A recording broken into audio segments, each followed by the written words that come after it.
Asambleísta Silvia Con.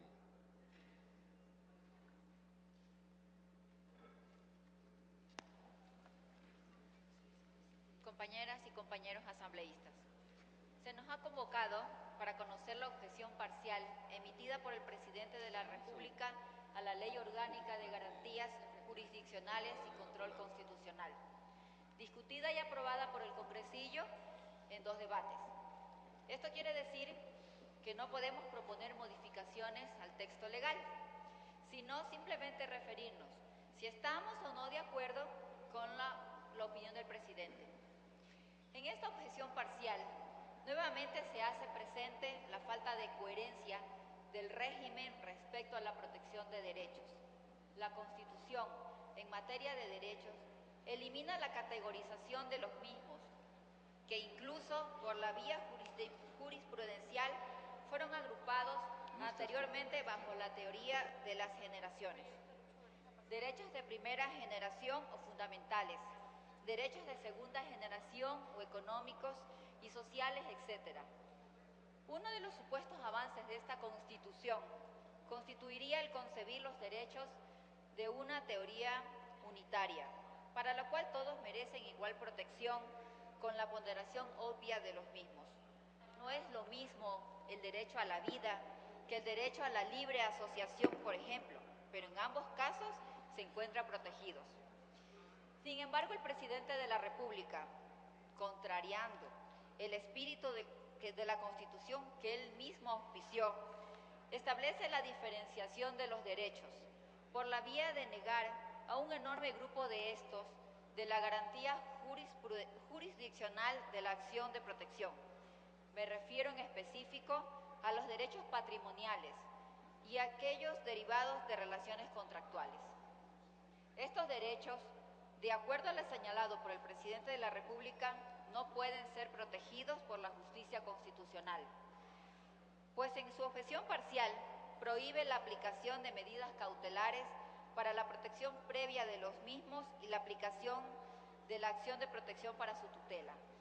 ¿En base de qué limita el Presidente la protección de estos derechos, si, como señalé anteriormente, nuestra Constitución vigente elimina la categorización de los mismos?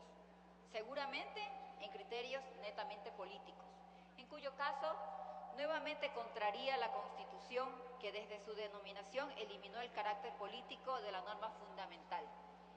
En materia de derechos humanos, la exclusión ha sido históricamente la tónica. Reconocemos los derechos a los hombres libres, decía la Carta Magna, firmada en 1215 por el rey Juan Sin Tierra en Inglaterra. Lo que no decía este documento es que por hombres libres solo se entendían los nobles y que los plebeyos no pudieron acceder a dichas garantías sino hasta 4 siglos después. Todos tenemos derechos propios de nuestra condición de ciudadanos, decían los franceses a finales del siglo XVIII, mientras guillotinaban aristócratas sin parar, violando las mismas garantías que decían defender. Todos somos la nueva Alemania, decían los nazis en la década de los 30 del siglo pasado, mientras encarcelaban en los campos de concentración a judíos y gitanos nacidos en la misma Alemania. La patria ya es de todos, nos dicen ahora.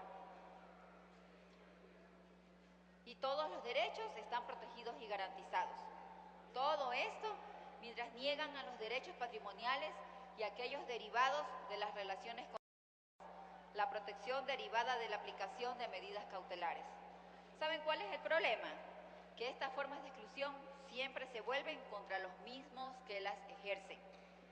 Danton y Robespierre murieron guillotinados bajo el mismo sistema que ellos impusieron, y los jerarcas nazis fueron ahorcados en procesos que distaban mucho de guardar garantías mínimas. ¿Qué espera ahora la Revolución Ciudadana cuando excluye la protección de los derechos patrimoniales? En materia de derechos humanos solo existe un discurso, el de su protección sin reservas ni excepciones.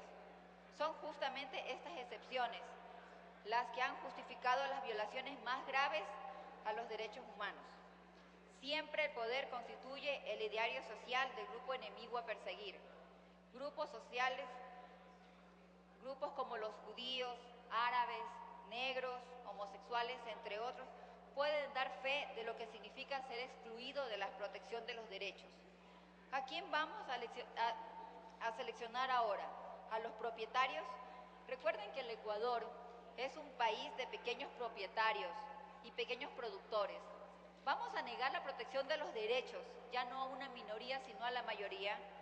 Lo que nos está diciendo el presidente de la República o el funcionario Rosa, que preparó esta objeción desde la Subsecretaría Jurídica de la Presidencia, es que los derechos patrimoniales y los derivados de procedimientos contractuales no tienen protección constitucional, lo cual es una barbaridad. Este no es un problema de gobierno o de oposición, es un tema de derechos humanos. Si los mismos se violan por vías administrativas, se pueden acudir a la justicia constitucional, pero si la violación de derechos humanos se deriva de una relación contractual, entonces no se puede acudir a la justicia constitucional. En la práctica, ¿qué quiere decir esto? Que si se produce una violación a los derechos de los trabajadores, ya se derive esta violación de la ruptura o no ejecución de contratos individuales o colectivos, no puede acudirse a la justicia constitucional. El problema es que el 90% de los trabajadores en relación de dependencia se encuentran ligados a un empleador por un contrato. Vaya protección a los trabajadores. Las cámaras de la producción no lo hubieran hecho mejor. Si votan como un perro a un trabajador, ya no cabe la acción de protección, solo un trabajador que vaya a la justicia ordinaria. ¿Qué pasa con las comunidades indígenas? Que vean sus derechos patrimoniales y culturales violados por el incumplimiento de una empresa minera o del Estado, de un contrato en el que ellos formen parte por vía de consentimiento informado. Solo son comunidades indígenas. Que vayan a la justicia ordinaria. Viva la protección a los indígenas. Cuando se habla de protección a los derechos patrimoniales o de aquellos derivados de las relaciones contractuales, seguramente se piensa en los grandes propietarios, grandes hacendados o grandes empresarios. Nada más imbécil, por cierto. A estas personas no las vulneran sus derechos, todo lo contrario, las protegen, hacen negocios con ellos. ¿Cuántos pelucones o aspirantes a pelucones creen ustedes que hay en este gobierno? Averigüen dónde vivían antes y cómo viven ahora y en dónde viven. La protección de derechos que se niega no es a esas personas, es al grueso de la población.